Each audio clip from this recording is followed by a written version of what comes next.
What is up, Valkyrie? Welcome in. We've got the Muchokeu Tensei 2 collab going on. Let's talk about it. Boy, Ateam knows how to pack a bunch of stuff into like 15 days, huh? Not a lot of time on this one. I know it's already like day 4 of the collab, but you know what? Sometimes you gotta let these collabs sink in a few days to really get a feel for them. Hopefully you've just been actively pushing as much as you can, with the first step being to purchase your Rudius, so you can get all those boosted drops. I do like how the stamps, the frame, and the background images are all much cheaper. The stamps are 2,000 and the backgrounds are 1,500, which is much more manageable. I really do appreciate that. Also, these collab heroes are some of the first that come with their own artifacts, and you can purchase the spheres to craft them here as well. But if you're like me and not really pulling on the collab banners, then you don't really have to worry about buying them, do you? Let's just go ahead and grab these real quick then. Alright, so let's go to events. What do you need to be doing while you're playing Valkyrie? Well, there's a lot of cool stuff going on, but there's also some things we'll get into that I'm not so happy about. But the scenario event, it's a 7-chapter event. It kind of takes a while. Anything over 5 chapters can take a lot of clicking and take some time, but I cranked this out on day 1. Anytime there's a scenario, just try to crank it out on day 1 while you're doing something else. Just click, move, to get your diamonds from all this. We'll go over training with Sylphie because that's kind of a basic one. That's just for skill crystals and the rune farms. So they do offer all the large and small runes needed for the 3 heroes awakenings, which is pretty cool. Original Sylphette did not get an awakening though. The green ones would be for Rudius. But take advantage of the skill crystal farm while you have it, at least for fire, water, and earth.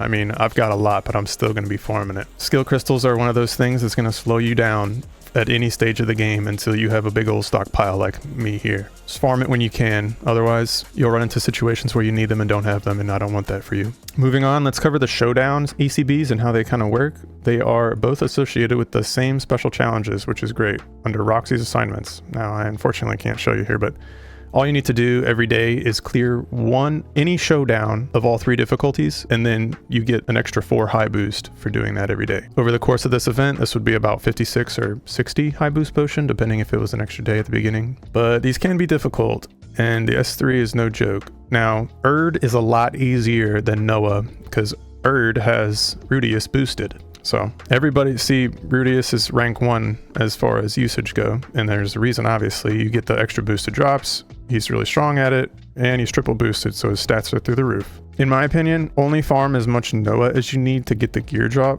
which is a decent piece, but don't go crazy on it because it's all the same stuff. Let me go over the drop and then cover the next thing. But the Noah drop is pretty good. The beginner staff here, self skill gauge down, nullify quick, all enemy damage plus wind chain. So it's only magic range elves though, so pretty limited usage. It's an okay item. It's decent PvP filler if you need it. Is an in-game player going to be relying on this? No. But for the rest of Valkyrie, this is a pretty decent item. And it'll be pretty good in PvE too, since it'll do extra damage against crystals. Good for fights with water crystals. Anyway, the biggest deal with the showdowns is the red orb boxes. Ateam has single-handedly just revolutionized red orb boxes from this event.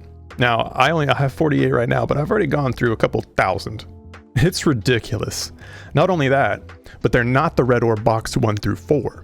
This single red orb box has all the red orbs. And I mean, I don't want to go to my inventory to have to show you, but I think I have over 100 of every single one of these now. Red orbs are no longer a problem in Valkyrie as long as you're here farming during this event. The other thing of note is the yellow orb boxes that are specific to each collab hero.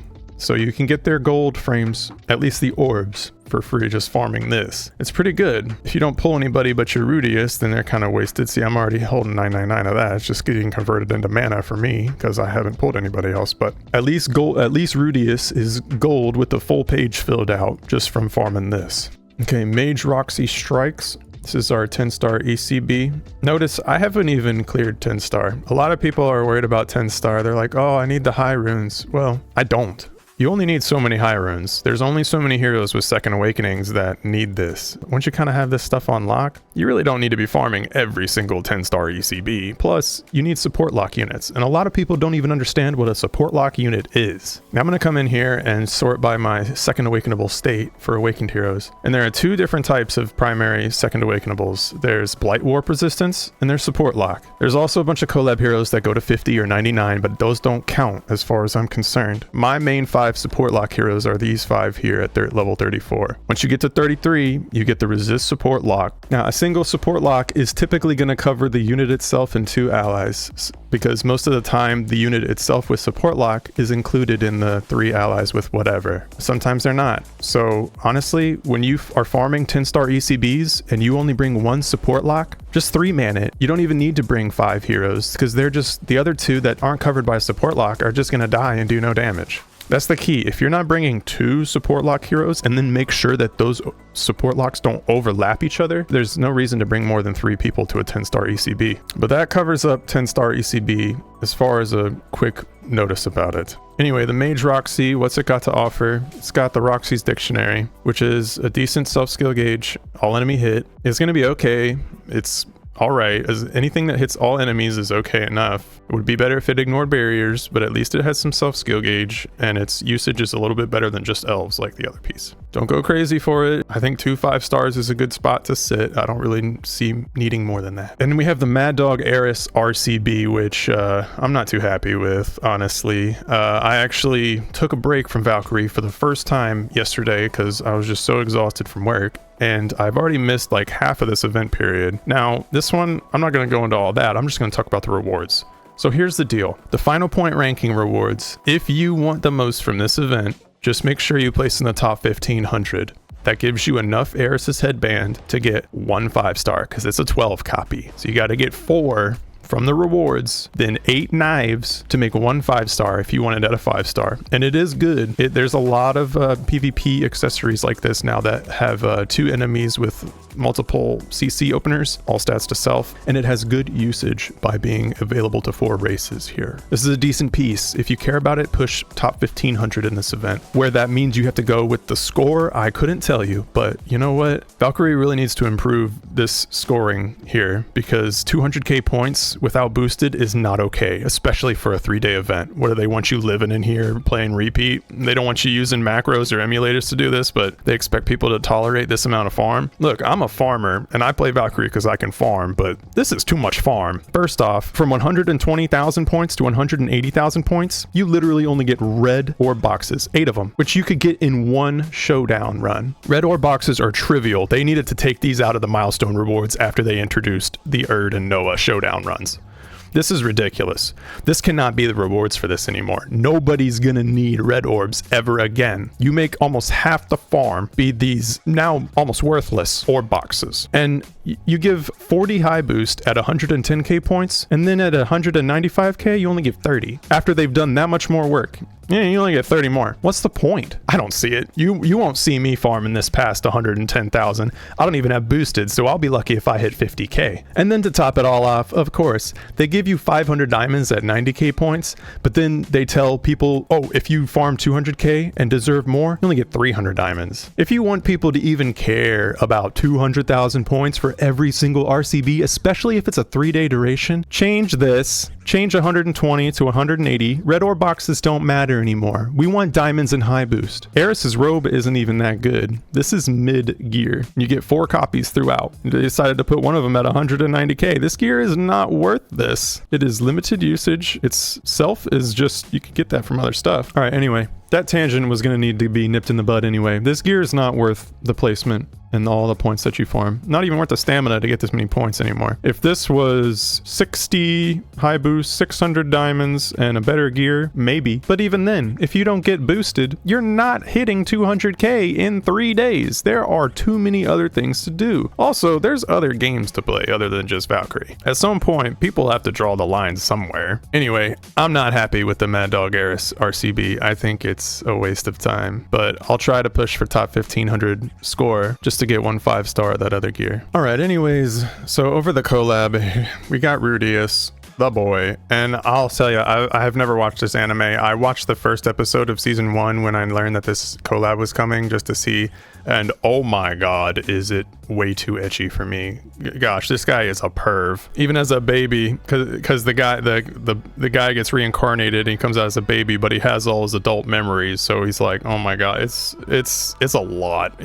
it's way too much. I don't think I would enjoy the anime. Some good news from it though is we got a bunch of events that last through the whole period of July. We got hero growth, which increases orb drops from quests, as well as EXP. So I hope those new players trying to level. We have 4 times runes, we have 3 times hero quest drops, and we have 3 times score attack drops, which is pretty helpful because skill crystal acquisition is pretty slow for a mid-game player. So definitely be doing your daily score attacks now that they're triple boosted until the end of the month. Also, like I said, from the training with Sylvie, ECB, you can get the water, fire, and earth ones pretty regularly with good rates. All right, and to go over the banners real quick, we have the Muchokeu Tensei party where you get a guaranteed hero at 10 and 20. We have Roxy, we have Aris, and Sylphette. They're all really cute. Like I said, I don't know anything about the anime, but the girls are pretty cute. I mean, the girls got to be cute, right? There is a paid shop way. There's a pay to win where you can just buy a ticket and get one of the 3 girls. Great. You know, we'll see how many people Ateam reel in with this one. Honestly, only 2 of them get awakenings. Sylphette got left behind. I don't even know how good they're going to be outside the collab. Their kits seem pretty decent. I actually don't even want to go over them in the video, so pull at your own risk. We do get 10 free summons per day with the 4 Jubilants featured. They had to muddy the hero pool with all the original 7 Scions. I'm pulling on a lot of accounts. I have not seen a single Jubilant come through. I've seen so many dupe Scions that I'm just like, yay. It is not a big deal. If anybody actually gets one of these Jubilants here, then good for you. That's nice free stuff. If you're just getting red frames for your Scions, it really doesn't feel that good. I don't know why they decided to muddy the pool with those Scions. They've had them available way too long and too many times. And then also to note, there was the free ticket summon. You would have had to have already logged in to get this ticket. It was only available until the 16th. I had a guildie who pulled a collab unit from this free ticket summon, so good luck to you too. Another note here is we were supposed to get a new feature called Enlightenment, but it has not come out yet. This feature did not get released at the beginning of the collab. It's getting released on the 22nd. So it really is only around for half the collab period, or like 60%. This should have been, like, this was going to be pretty exciting. I don't know if it's only for the collab heroes. And even then, it's only going to be for the collab heroes with an awakening, so not even regular Sylphette. We'll have to keep an eye on this. If Enlightenment comes out and it's a huge deal, you know, I'll make a video on it, but not really sure at this point. Kind of just a lot of hype for not much so far, but we'll have to see when the feature comes out. And then of course we already have one of the next banners, which is a bridal summon for just Bride Siletti. And they must have felt bad not giving her an awakening. They gave her an old version too. So this one's crazy though. Her kit's bonkers. Blushing Bride Siletti. It's very cute. And of course, I mean, she's already in a wedding dress. Don't you want to waifu it? But you got to go to step 20 if you want to see her guaranteed. Otherwise, she's 0.1% on the way up. Now her, I'll go over the kit real quick. 10 days left on this banner, and the big part of her kit is the all ally portion. So all ally excluding self, at least all this stuff doesn't go to herself too, but skill gauge 30. That's an Elson right there. Damage to Celestials, relevant in PvP, or Celestial Heroic Wanderer. Stack up, one of the best buffs in the game. Embolden, the best buff in the game. Agitation Physical, highly versatile and a very strong buff. Light Ripple, Light Res, Overpower, Resolute, Sure Shot, Grace. Crazy stuff. She lets you crit. She lets you get stronger if you beat enemies. She makes sure you hit. And the Grace effect? The Grace effect is other buffs more buffs. More skill gauge, frenzy, master, sure shot. And just so you know, the Grace effect, hopefully this was clear to everybody, but if Grace goes to all allies and the Grace effect says self, that self means it's going on the ally who got Grace. So then that ally gets these self buffs. These buffs don't go back to Bridal Siletti. They're on the Graced unit. So she gets to put another 3 turns of sure shot, master frenzy on top of her action skill. This is crazy. This kit is power loaded. Not to mention, I mean, the buffs to self, she gets to boon herself, skill gauge conversion barrier, SAR 70, all enemy hit that ignores shields barriers with strong CC. Afterwards, she does another forefront enemy hit that light shreds, ignores shields barriers, and 4 more debuffs. Very strong kit. And the passives are not slagging either. Resist loss, because you know everybody got to resist loss now. Spirit Chaos, so you can't skill gauge down her. She's going to be booning this to herself throughout a battle, which means it'll work in a full fight in PvE. 80% pitch chain resist is better than nothing. And then Flower Blessing all. This passive is bonkers. 3 front ally master, grounded damp, self master, charm and confuse immunity. And that's the whole time. She cannot be charmed or confused, I guess, unless you saw her down her. And then all allies tempered, which just reduces the damage you take as you take more damage. And on top of that, she's got like a Elson counterattack opener to all allies. So she's big. Honestly, if you can afford the, what is it, 57.5k diamonds to get to step 20 for her, go for it, man. She's so strong. But anyways, not too much other news from me about this collab particularly. It's kind of been just okay at this point. Not really any standout gears. Events aren't really that engaging. You know, if you're not pulling for heroes right now, then it's not going to be very exciting. But at least it's something to keep that farm up. Just keep going out there and farm, people. And until next time, everybody, Foots out. Cheers.